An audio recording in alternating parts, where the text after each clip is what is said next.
In 1921, the University of Kansas had a problem.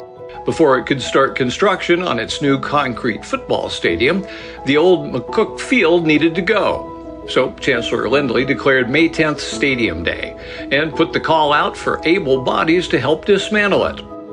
After all, Phog Allen, who coached football for exactly one season, had proclaimed, "Rome had its Colosseum. Kansas must have a stadium." Sure enough, that fall, even though only part of the facility was finished, KU began playing games there, and even beat both K-State and Mizzou. A year later, on Armistice Day 1922, Memorial Stadium was officially dedicated to honor the 129 KU students and alumni who died in the Great War. It took a few more years, but Coach Allen finally got that bowl he'd been wanting ever since seeing Princeton University's. With the horseshoe filling in the north end, the stadium could hold over 35,000 fans, who came out and kept on cheering through the Great Depression. But football wasn't the only game in town. The Kansas Relays started in 1923, showcasing some of the biggest names in track and field, including a pair of milers, Glenn Cunningham, and 30 years later, Jim Ryan. The relays, but not football, took a break during World War II. When it ended, a crazy phase for Memorial Stadium actually began.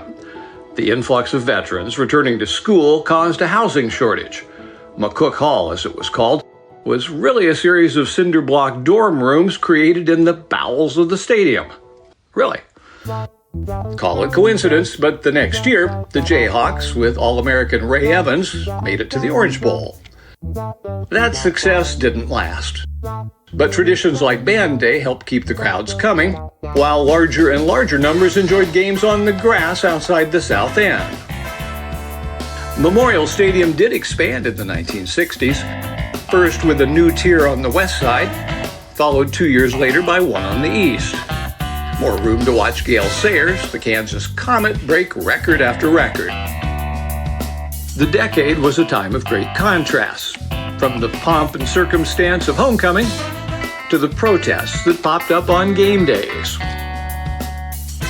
The first AstroTurf was installed in 1970.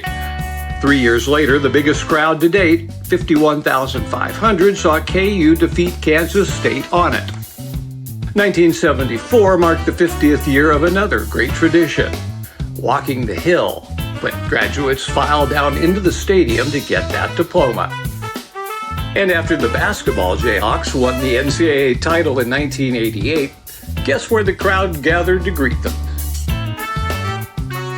In the late 1990s, the aging stadium's biggest needs were addressed. Permanent lighting was installed.